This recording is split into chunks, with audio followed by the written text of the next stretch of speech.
So, Kamat sir, there are three things that you mentioned.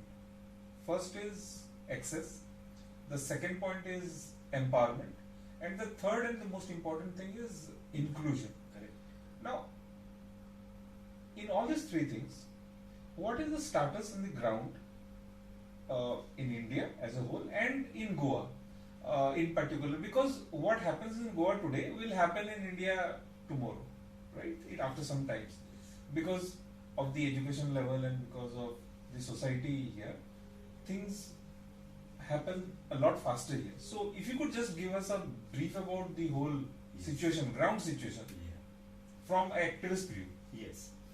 You rightly said that this goes, all 3 points go with the level of education and understanding of the society.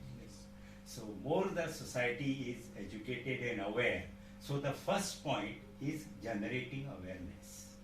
Awareness about their rights. And no more, they are no more to sit down and beg.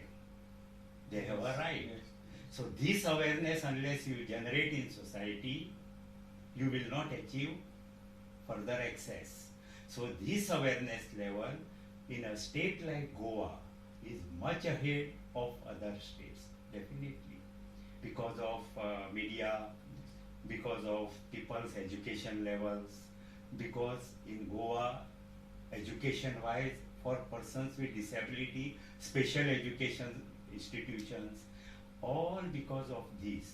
And also activists within the disability community, education level is higher. And support system also, education levels are there.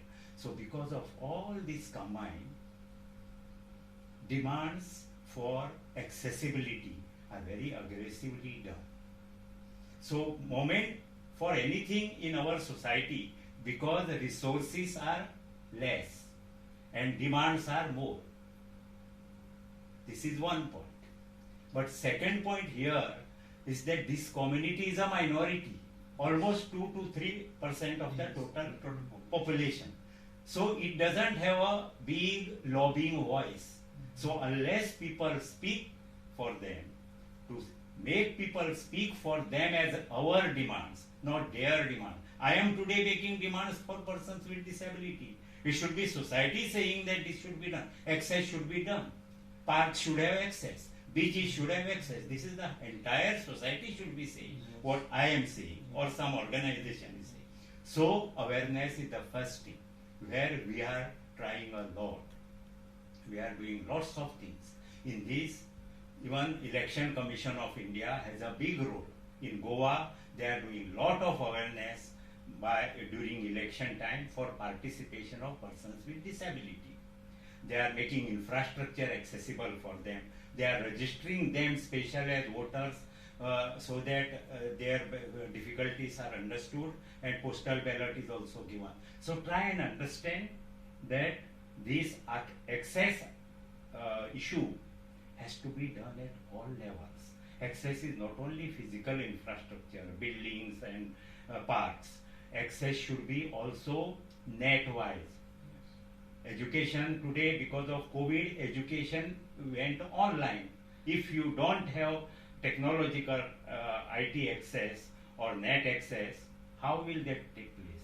So this also is very important. So first, in access, our state like Goa is definitely ahead. Second, you asked empowerment. With access, education, their needs are met of education, because if you take entire country into consideration, most of these people live in rural areas. So around 70% of persons with disability have not even seen the door of the school. Whereas in Goa, we are a city state. Goa is around 60% population lives almost in a city, urban. City means urban. So urban state. So that is why what happens is Goa, that urge for empowerment, education is higher. So that aspect is also there. With that, with all this considered, your aspiration to bring that inclusion For instance, where I work with disabled people, I always tell them, we have to aim for that. People should accept you as part of us. And that is the aspiration of inclusion. You know, acceptability by society and mainstreaming. So if you are getting certain jobs, they should get opportunity. Yes. If they are getting you are getting a particular education, they should get that opportunity. And they are less to none. If you give them technology today, IT technology empowers even visual impaired person with speech and hearing impaired. You give them tools, you give them equipments, you give them education, you give them technology and support system like for hearing impaired people, you give sign language.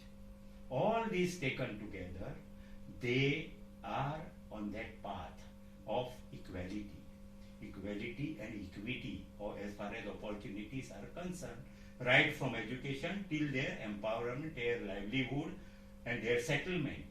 So this is what I wanted to tell.